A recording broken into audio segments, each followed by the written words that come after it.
Welcome to another episode of Light Vision Art Q&A. I am your humble host, Alfonso Ashworth, and of course, we got a great show lined up for you today. So hold your horses. Now, of course, we got a guest coming on that's going to talk to us about, preparing your images to enter contest. Not everyone knows how to properly prepare for a contest, for a photographic contest. But we have someone on the show today who has wore not only one hat, but they wear two hats. They've been a contest winner, and they've also been a judge of a contest. And Barbara Borchert, a photographer, she's in our Camera Guild. We are proud to have her in our group. She's already in the what we call the dark room instead of the green room. We also have our regular on the show, Claudia Richardson, and she will be coming on later to discuss her tip of the day. But if you would like to be a part of this show, of course, you can always chime in. Just call the number you see on the screen. We'll get you on the show at 615 547 3355, or you can, of course, join me at lightvisionart at gmail.com, and that will get you connected to our show or being a part of this show. Of course, before we get started, and before I get ready to bring on our guest, I'm going to do just a little bit of housekeeping.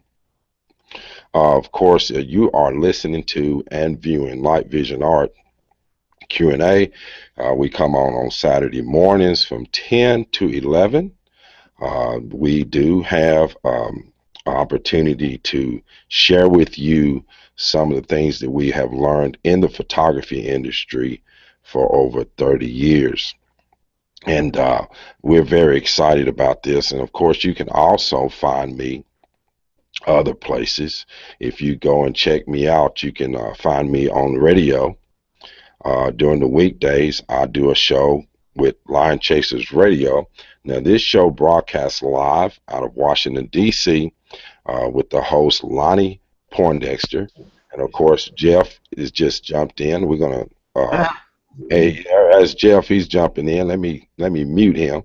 But any case, we are a part of a show weekdays. You can find me on the show weekdays from 10 to 12.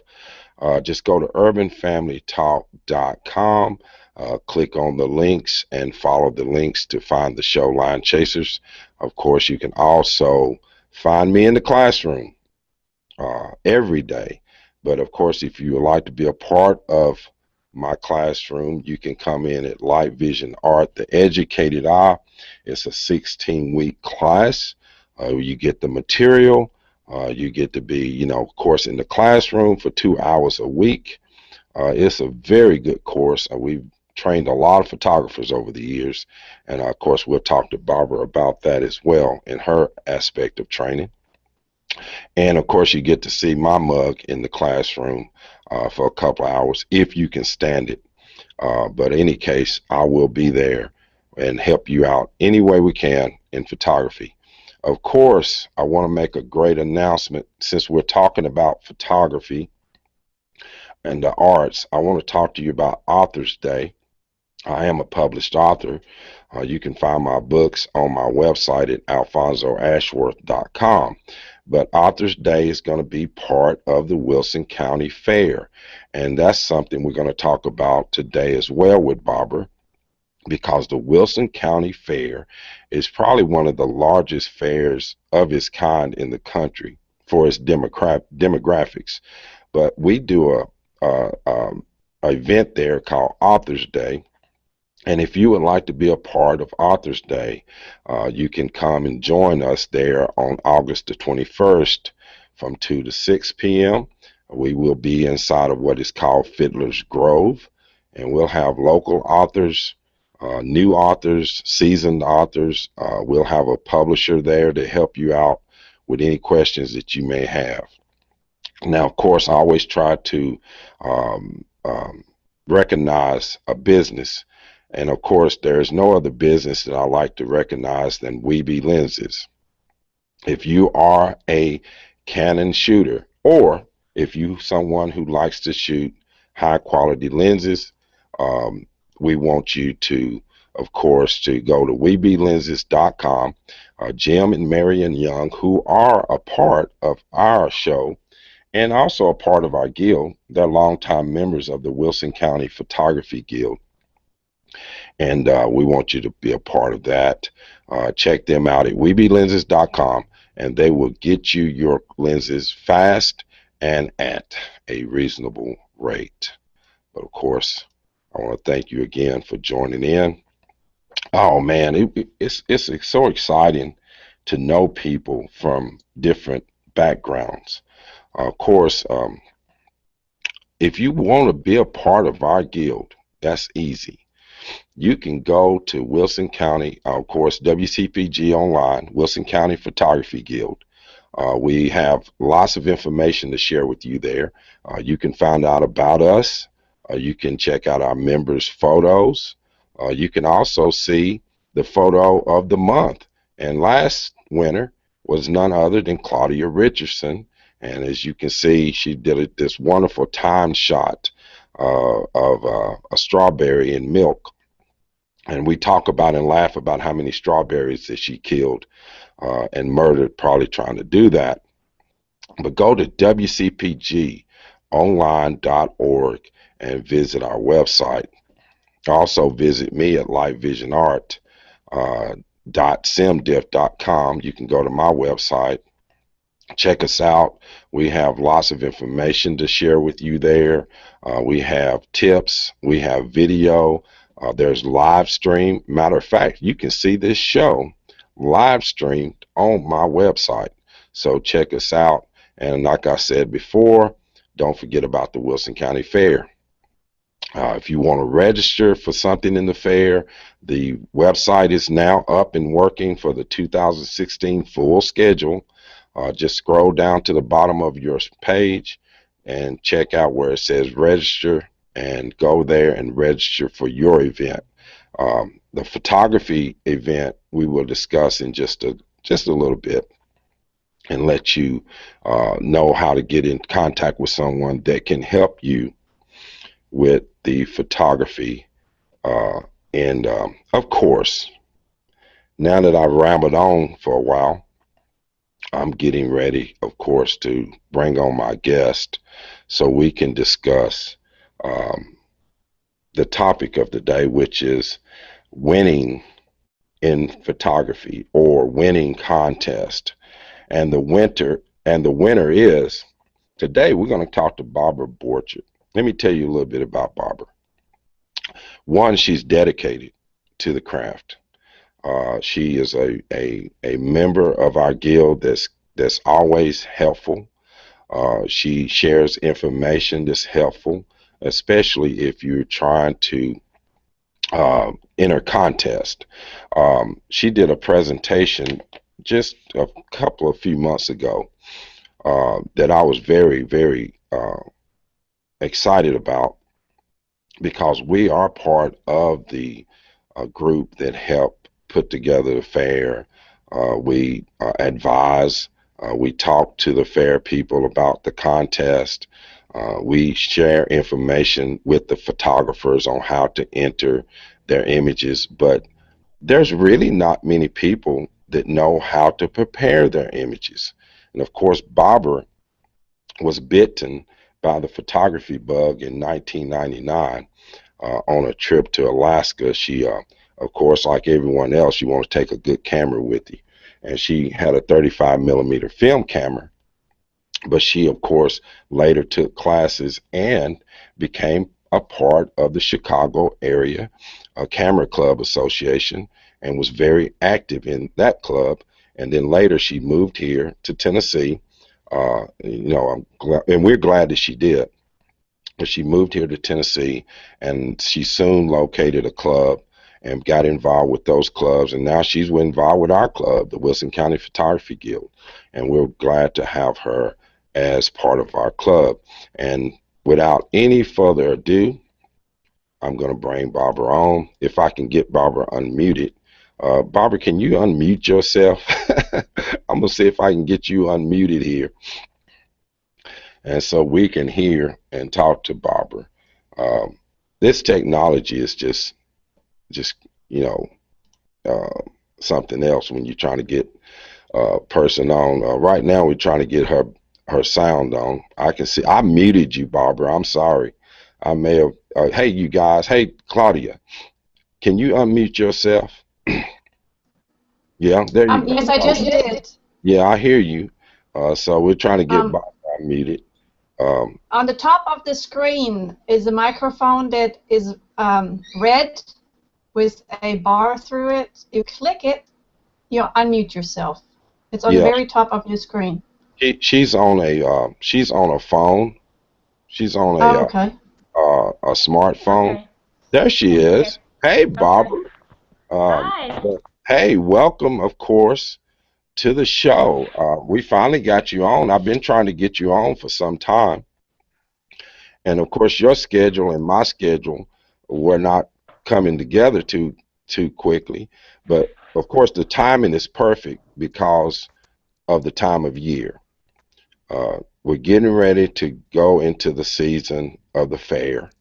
Right. Uh, We're about a month away from the Wilson County Fair. yeah, so we wanted to share this information with the viewers that how to do this, how to get involved. So quickly, tell us a little bit more about yourself. Well, as you said, back in the late 90s, I took a trip to Alaska and bought myself what I thought was a pretty good camera at the time. And I'm like, oh, yeah, I'm going to take all these great photos. And once I got to Alaska, I realized I didn't really have any clue as to how to work the camera properly.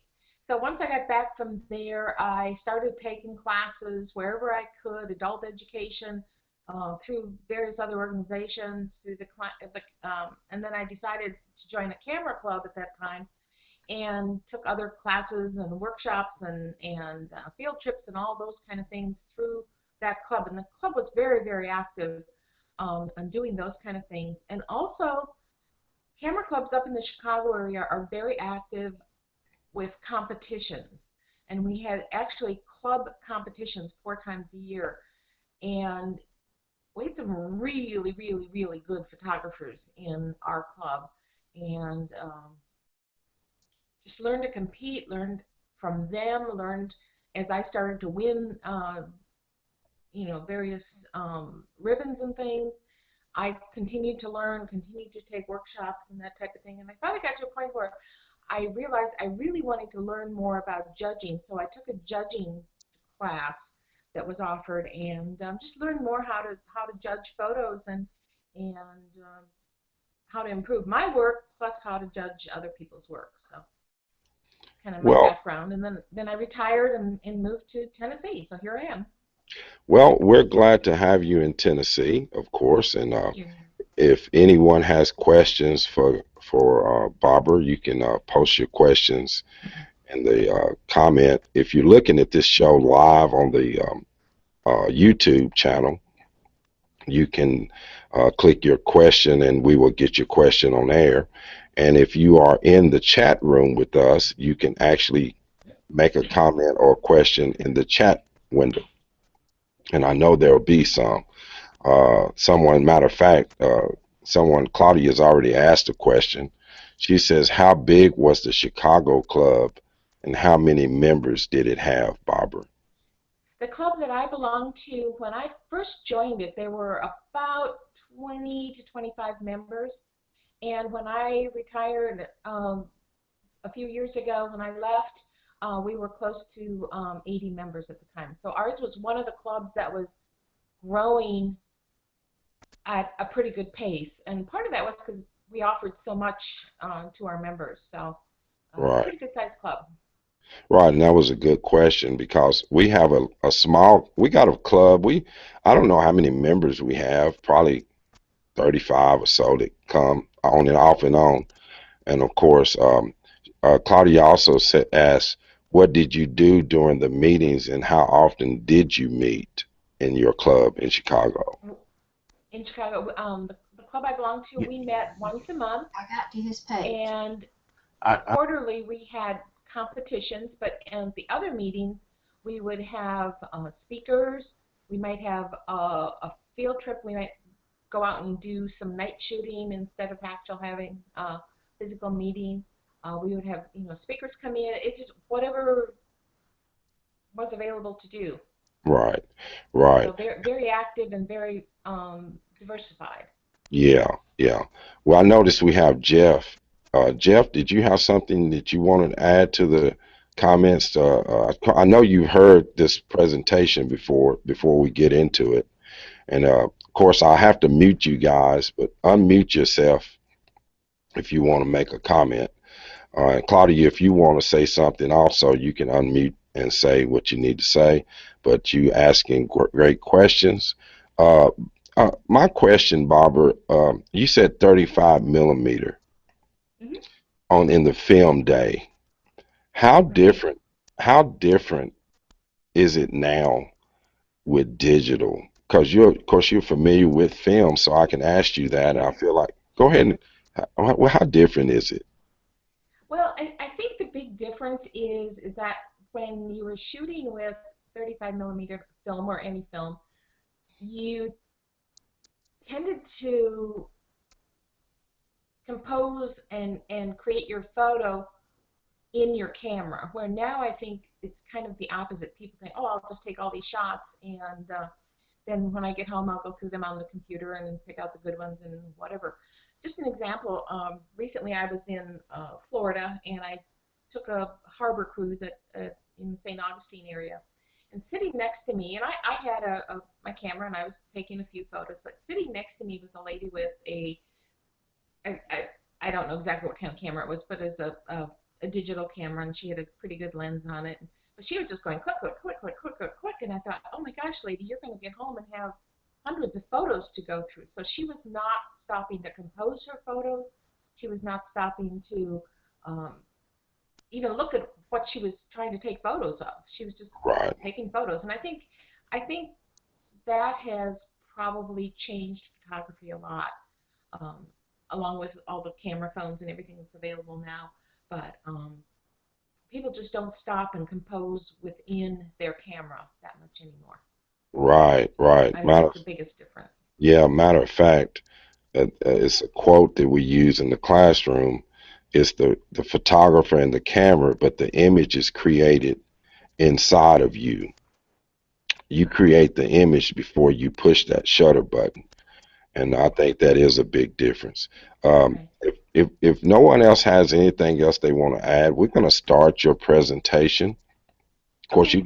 you've got some slides that you want to show, and if my technology will not get in my way, I'm going to try to bring up your first slide Okay. um, of what you're going to be doing.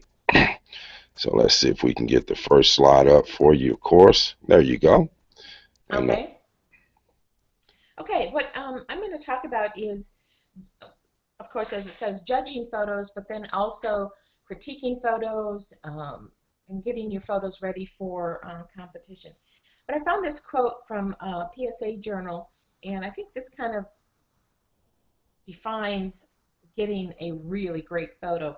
And that, a lot of times it's just a person happens to be in the right place at the right time with the camera in hand. And I've got an image down there of the National Geographic cover with the girl with the green eyes, which I'm sure you've all seen and heard about. But it was just one of those, it was a photo that Steve McCurry, who's a photojournalist, took. And he just felt like he said when talking about this, I just happened to be there and I just happened to take this photo.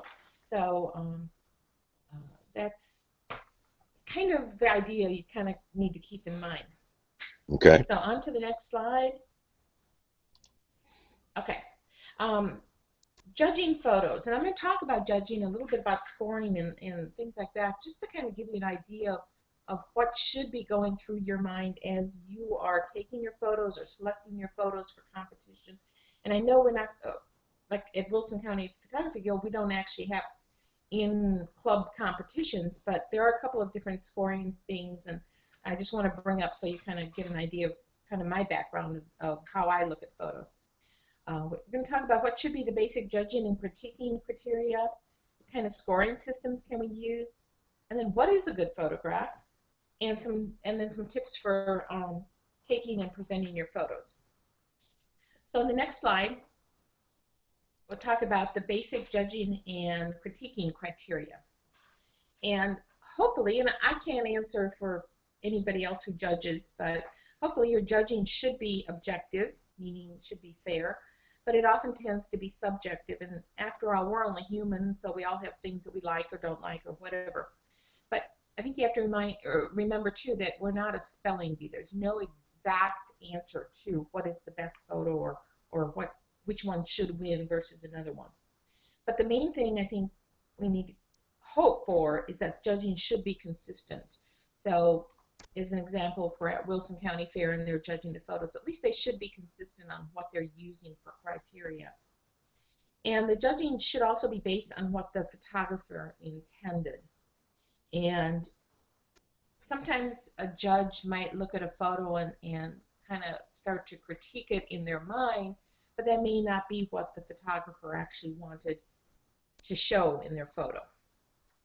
And if we're critiquing a photo, one of the things we always want to try to do is always be positive. There's always good things about every photo that we're looking at. So those things should always be pointed out. So in the judging criteria, the next slide.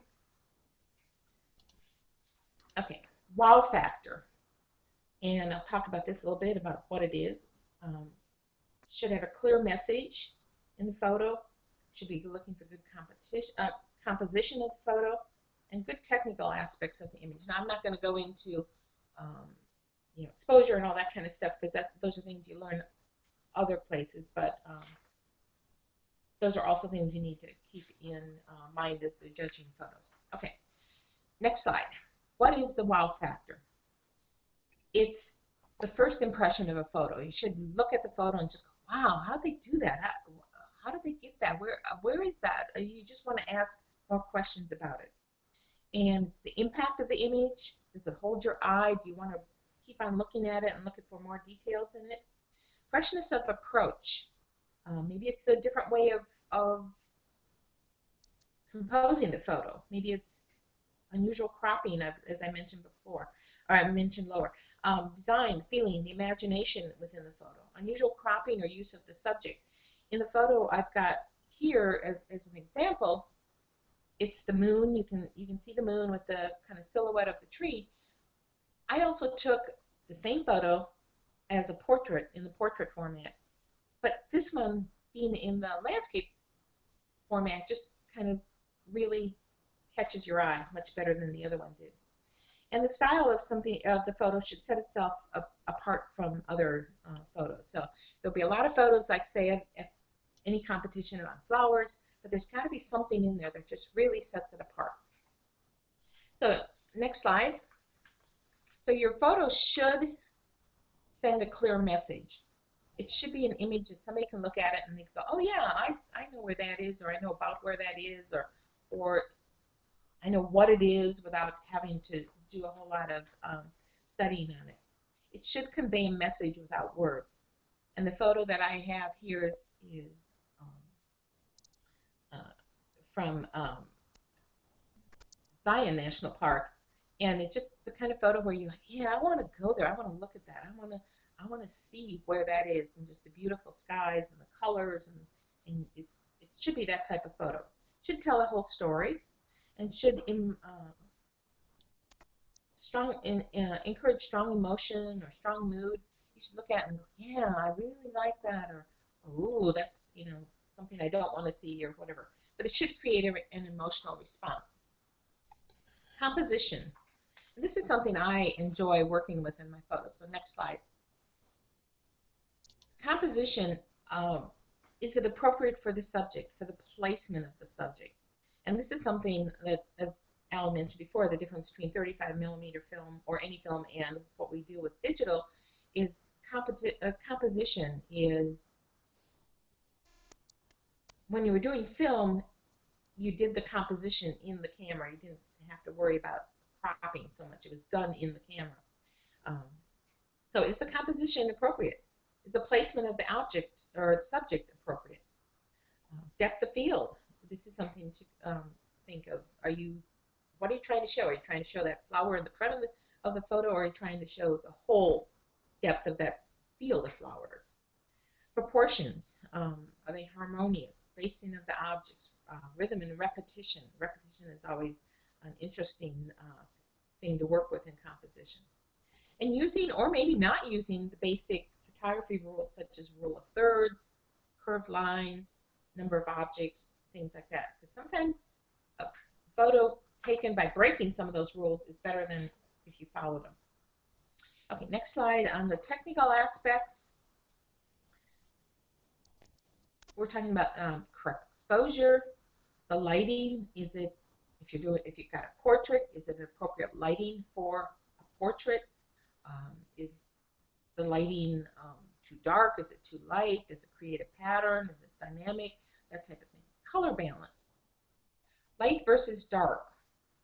And this is especially important if you're doing black and white, but it also comes into play on color photos. You need to have that balance. You don't use the white balance. You don't want too much white, too much dark, whatever it is. Complementary colors, and this is something that can really, really make a photo stand out, is to have very strong complementary colors. The print presentation, and we'll talk more about this later, but here we're talking about like the cropping of the photo, the mounting, and that color, things like that. So I'll go into that a little bit later. Focus.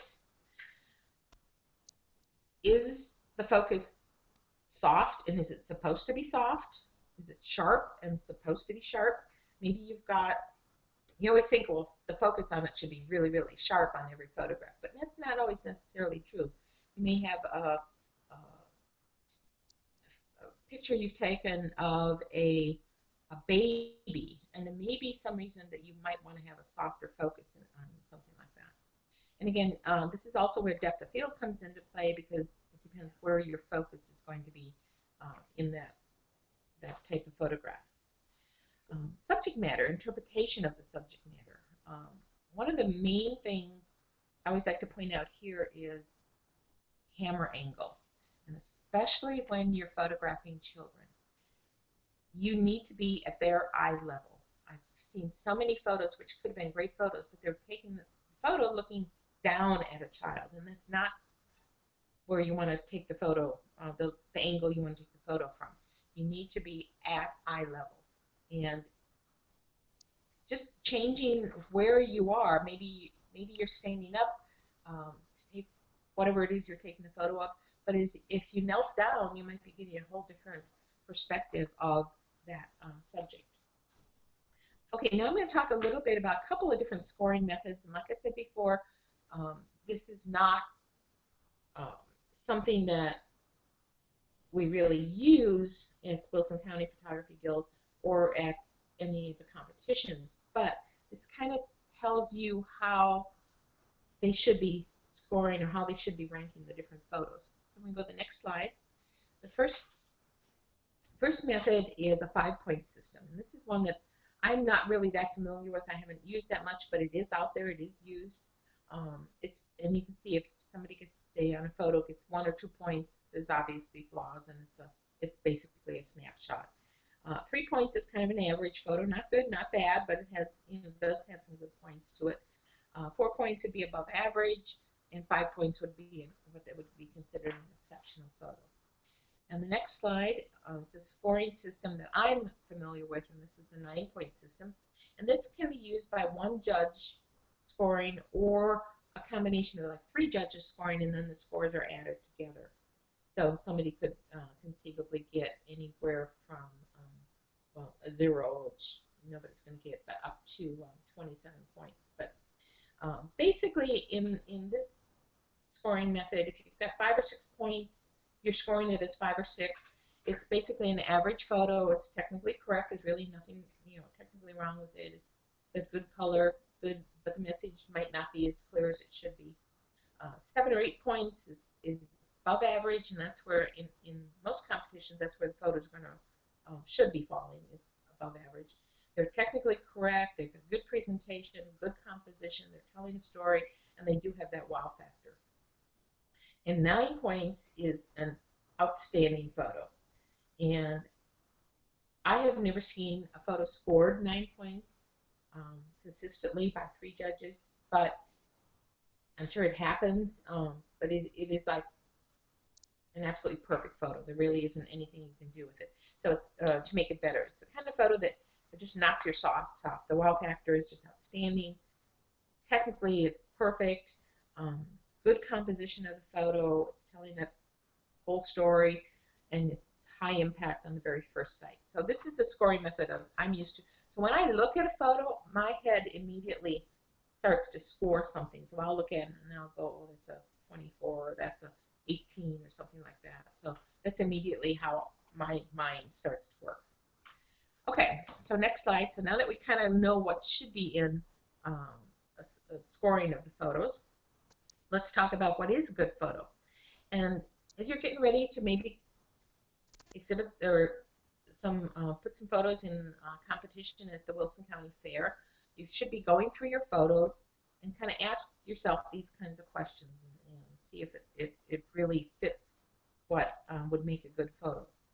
If you can look at it and somebody can go, how do they do that?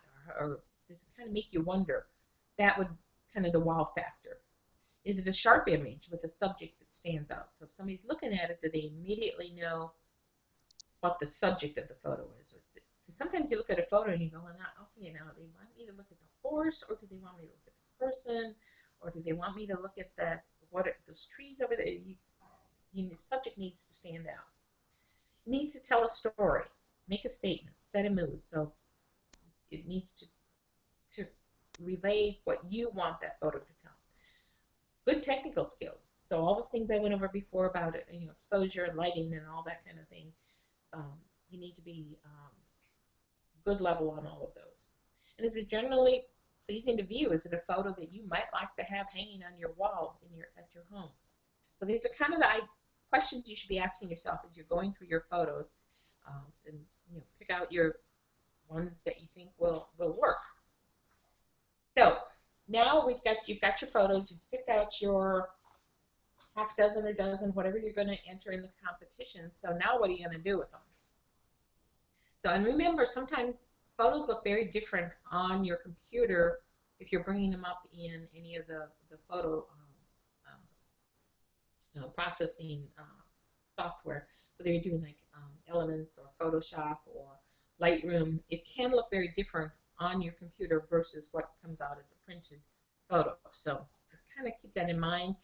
Depends if you're printing your own photos or if you're taking them somewhere like to custom color to have them printed. It may not look exactly like it's on your computer. Okay, so presentation tips. Next slide. Okay. Number 1, and by far the number 1, is to follow the instructions from the venue, from the competition. So if you're going to Wilson County Fair, what are their rules? What do they list?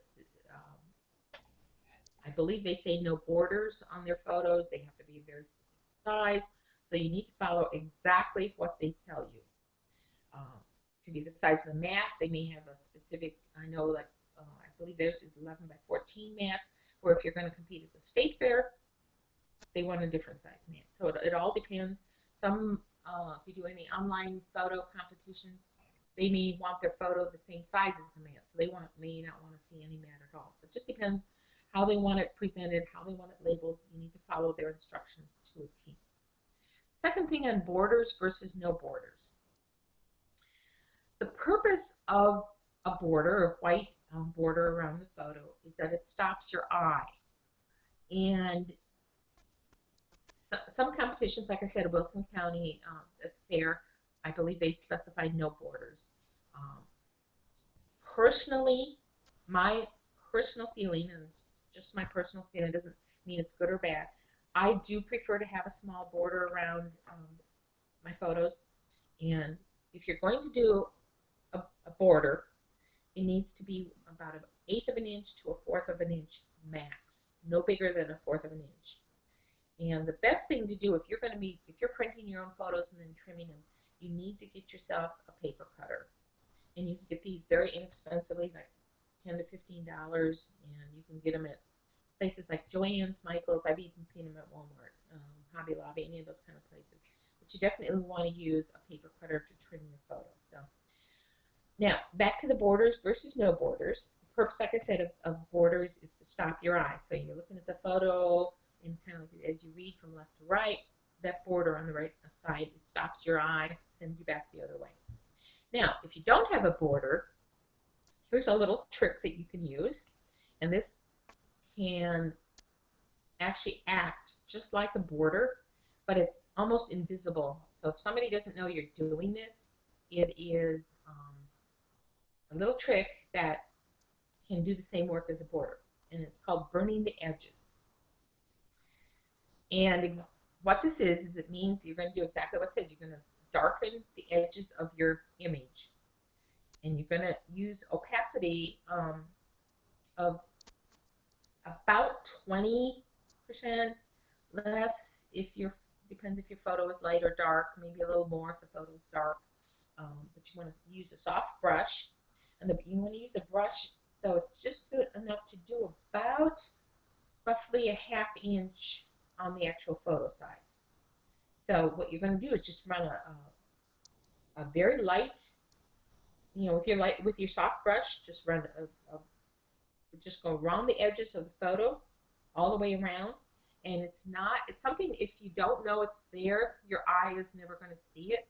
So you want it to be very unintrusive to your photo. So it's going to be very, very just slight darkening of the edge of your photo. And that will act as the same thing as if you had a regular border around your photo. It shoots your eye back into the photo. Okay, on to mat boards. Black mat board, that's what you want to use, almost always. I would say less than 5% of the time would you ever consider using a white mat board. And for competition purposes, it's black or white. And like I said, white is very, very seldom used. Do not use colors. You can use those in your home when you're displaying your photo, but you do not want to use those in competition. You want to present your photo as professionally as possible. You don't want any color that's going to influence the photo itself. When you see it, it's looking true to the way it should look. So the black mat board is what you want to use. And you should be using an uncut mat board, and that's how, if you want to search for them online and find some, it's an uncut. There's no interior frame cut in it. It's just a solid piece of, say, 11 by 14 mat board for an 8 by 10 photo. And you don't want to use, I would not recommend using like just poster board. I would not recommend using any heavy kind of paper or anything like that. You can use foam board. I think mat board makes a much nicer presentation, but that's up to you. But always use mat board versus just a lightweight poster board or something like that. Your presentation should be neat. It should be clean. You don't want to see any glue coming out from the edge of your photos. You don't want to see any rough edges on your photo. That's why I'm saying using a paper cutter. You've done a lot of work getting your photos and getting good photos. So present them showing how much work you've done. Present them professionally and be proud of them. So that's why take as much time as you need to make the presentation on the mat board as you're doing to prepare the photo. So you want that presentation to be like you're a winner already, I guess is the best way to put it. Just make it professional. Just say, hey, this photo is a winner and here it is. So do it professionally. Okay, on to the next slide. I mentioned I wasn't going to talk a whole lot about any of the how you take your photo and things like that, but I think there's just some things that I just want to kind of point out, because sometimes these things get forgotten, or especially when you're looking, you have a photo, you think, oh gosh, that's really good. I'm going to really use that photo. I'm going to take it to the fair and I should win or whatever. And then you don't stop to take a really close look at some of it. You almost have to judge it as if it wasn't even your own photo, as if it was somebody else's photo, and take a good look at it. So do your cropping with your camera, as we talked about with the film versus digital. Your cropping still needs to be done in your camera from my point of view. Check the corners and edges of your image before taking the photo. Is there a branch sticking across the corner? Is your finger sticking across the corner? Do you have something showing some person's head in the edge of your photo, something like that? So what I tend to do is I'm taking a photo, I just naturally run my eye all the way around the image of before I snap the camera. And this one, next one is kind of funny. Everybody kind of laughs at this, but we've all done it. So watch for poles, trees, anything sticking out of the head of your subject. I'll show you an example of a couple of these coming up in a second. But catch the light in the eye of your subject. So if you've got an animal, a person, and they're looking at the camera, there should be that little catch light in their eye, and that should always be there. Movement of the subject should be into the photo, not out of the photo, and I'll show you an example of this. And that's something, again, we don't stop to think about that, but if we're looking at a photo and the subject, whatever is in there, the bird or the boat or the bicycle or whatever it is, and it's moving out of the photo, where's your eye going to go? It's going to go out of the photo. Don't cut off the edges of your subject unless you really want them cut off, and I'll show an example of that. But also careful to cut off people. Don't cut them off at the knees. Don't cut off their arms. If you're going to cut off something, it needs to be obvious that that's what you wanted to do. And one tip that I don't think a lot of people do, and I especially see this with people using their phones as cameras, take a portrait version, so it means the version of the photo that's tall versus wide. Take that, and then immediately turn your camera and take the other version of the landscape version. To make a very, very different photo. And my next slide has got a sample of that. This is what I'm talking about when I say portrait versus landscape, and this is obviously to recognize it's from New Orleans. But photo on the left is in the portrait mode, and the portrait on the photo on the right is in the landscape mode. So very different photos. I mean, same subject, but they come out very, very differently. And sometimes what you think is landscape, you think, well, it's going to be better in the landscape mode. Well, it comes out and you look at it and, oh no, that really looks much nicer in the portrait mode. So and sometimes that can be a little more interesting too. So the next slide is from my photo. Oops. The one in the upper left-hand corner, trees growing out of the head, cutting people off at the knees. So it's not a good photo at all, but I wanted to show that. Upright right hand with the purple flower. Again, I cut off on the bottom and on the right-hand side, cut off some of the petals. Would look much better if I cropped it, even cropped off the right, a little bit of the right side, a little bit of the bottom, and make it obvious that I didn't want those edges to be cut off like that. Bottom left-hand corner, where's my boat going? It's going right out of the photo. Be a great photo if that boat was turned around the other way. It'd be very pretty, but nope, boat's going right out of the photo. In the bottom bottom right-hand side, notice all the heads. It's at the Rose Parade. Notice all the heads going across the bottom of the photo because the way we were seated.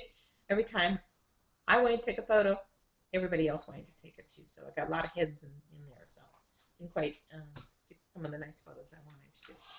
Okay, last slide. Competition. Why? What do you want? Why are we entering? First of all, it's fun to win recognition for your work. It's a good way to compare your work to others. You think, well, you know, maybe I'm not so good, but when you see yours up against some of the others, you're like, well, I can compete up there. I'm pretty good. Get some great ideas for photo ops. Sometimes you'll see images that, oh gosh, I haven't been there in a long time. I'm going to head over there and take some photos or just get some ideas. It also gives you a chance to try some new categories. Maybe you haven't done any sports shots, and you looking at the images at the county fair, and you say, yes, that's really, I think I want to try that and try some of the sports shots or whatever. It also gives you a goal. You take all these photos, and what do you do with them? Gives you a goal, and like looking for good photos for a competition. So it gives you a chance to work on your skills, and it does give you that goal of winning a ribbon or two or three or four. So anyway, so good luck. I hope you've gotten some good tips out of that, and hope to see a lot of good photos at some of these upcoming competitions.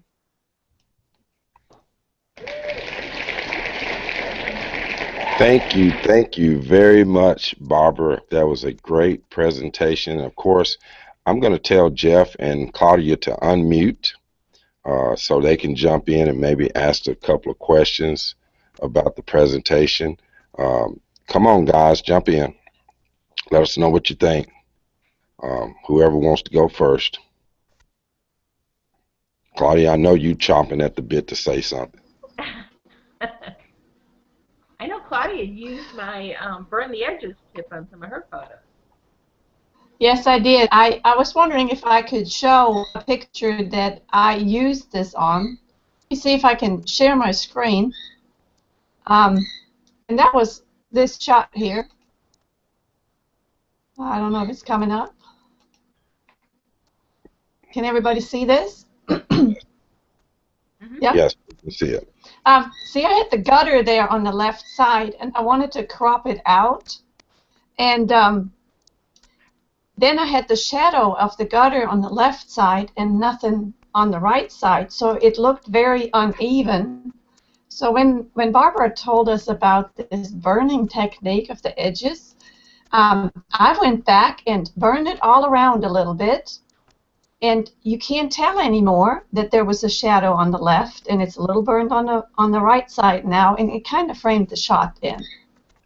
That's a great example. That was a great tip, Barbara, for me, and it helped me on this picture a lot. Yeah, it does work when you have a photo that doesn't have a white border on it. It creates the same effect. Yes, it was great, and I've been using that ever since. Thank you. Very good. I'm going to go back to me here. Well, Jeff, do you want to jump in right quick? You have to unmute yourself. I don't know if Jeff can hear me.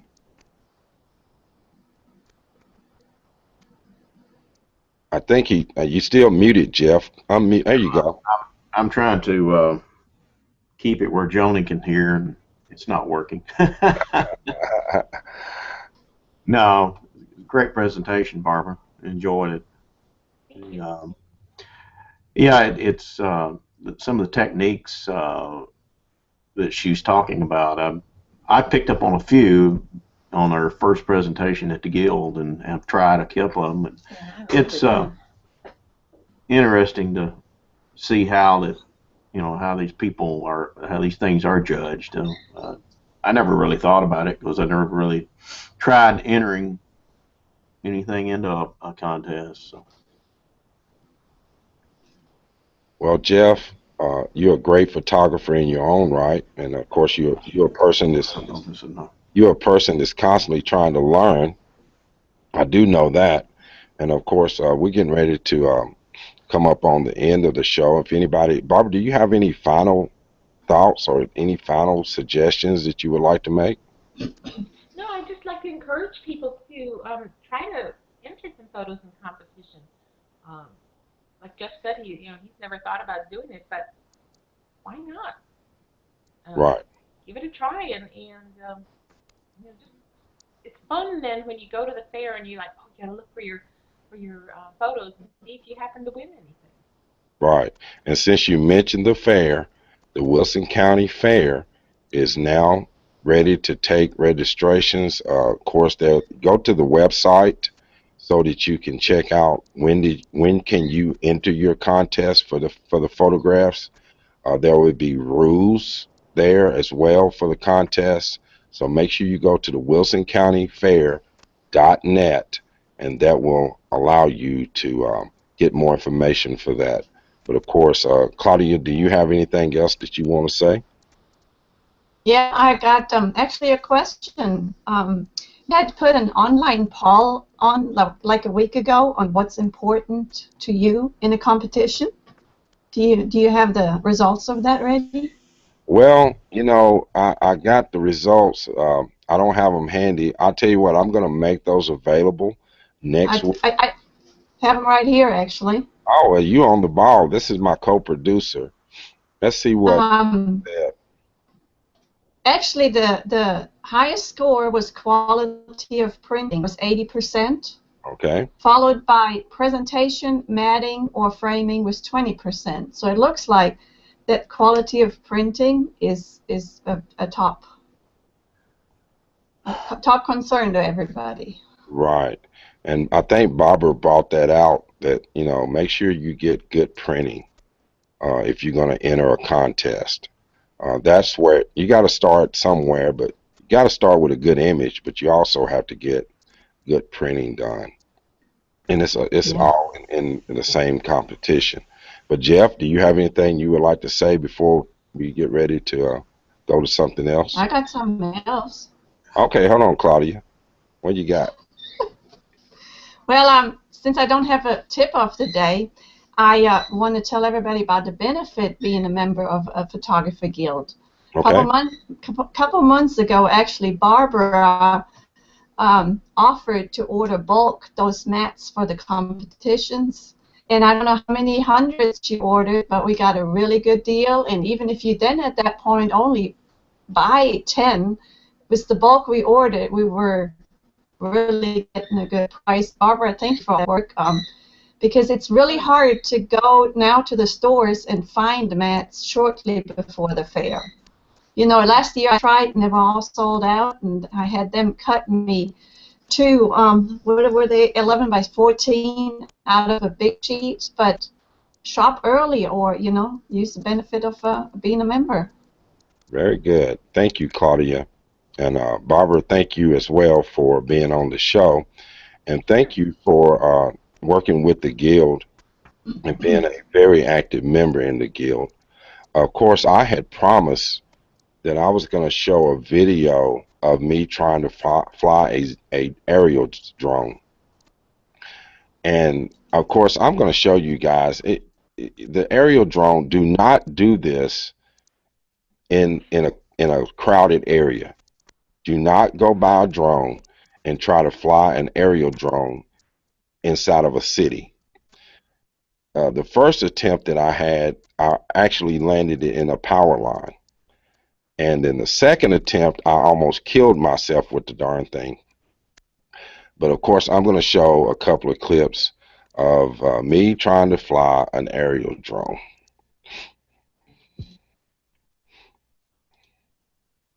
Let's see. Now, this was the first attempt.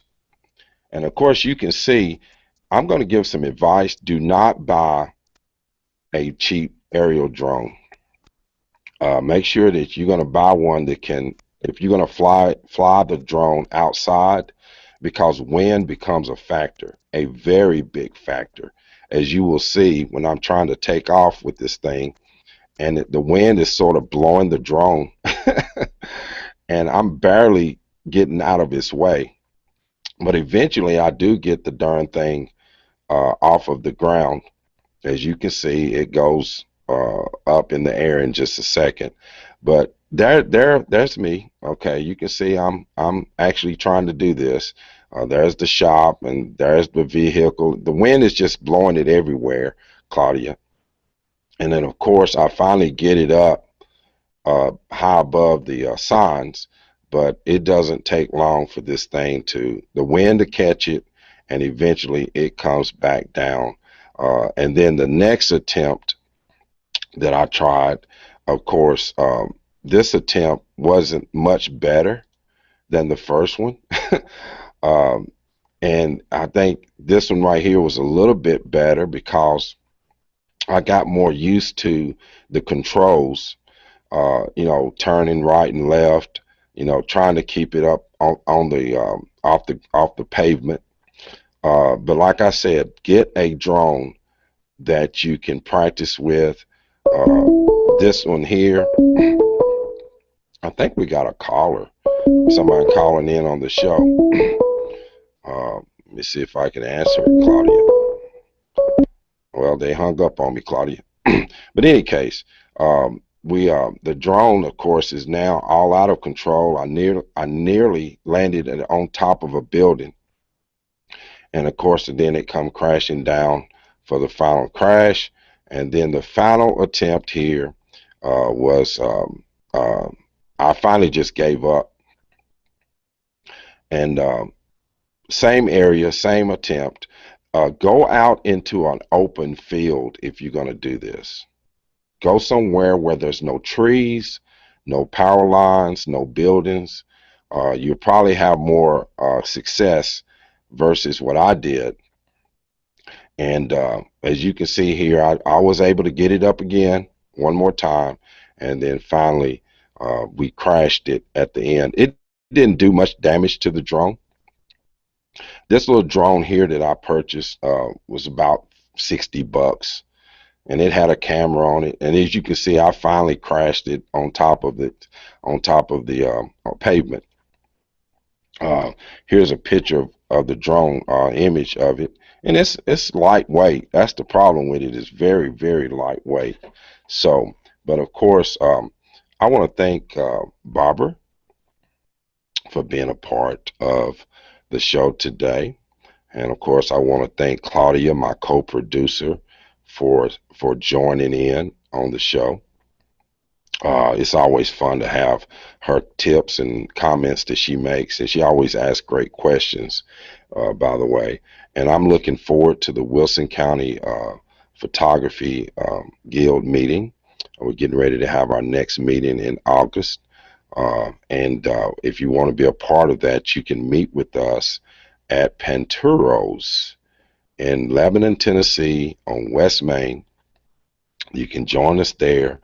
You can also go to our website, go to Wilson County Photography Guild, find out the information there, share with others, come early, get you some food. We eat, we share, we fellowship, and then we show images, of course, for the guild. And as Barbara said, we don't have a competition inside the guild. We may do that. We may decide to do that at some point. But as always, it's been a blast. Thanking you guys for being a part of my show, Light Vision Art Q&A. And we're getting ready to skedaddle. Of course, I'm Alfonso Ashworth. I want to thank you for listening in, for viewing in, for sharing. As I always say, don't expect a gift, but be a gift to the world. I want to thank Claudia Richardson, Jeff Coleman, of course, Barbara Borchert, for taking their Saturday mornings and coming in and being a part of this show. Light Vision Art is a show that we started. It's a brand of Light Vision Art, the Educated Eye, which is part of my classroom that I teach.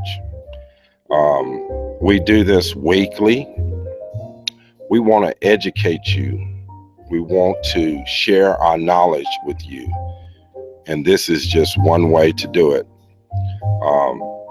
You can find me other places as well. You can find me, of course, on the classroom. You can find me in my classroom, Light Vision Art. You can also catch me on the radio at Lion Chasers Radio. And of course, you can always find me here on Saturday mornings from 10 to 11. So I want to thank you for joining in. God bless you. God bless America. And peace.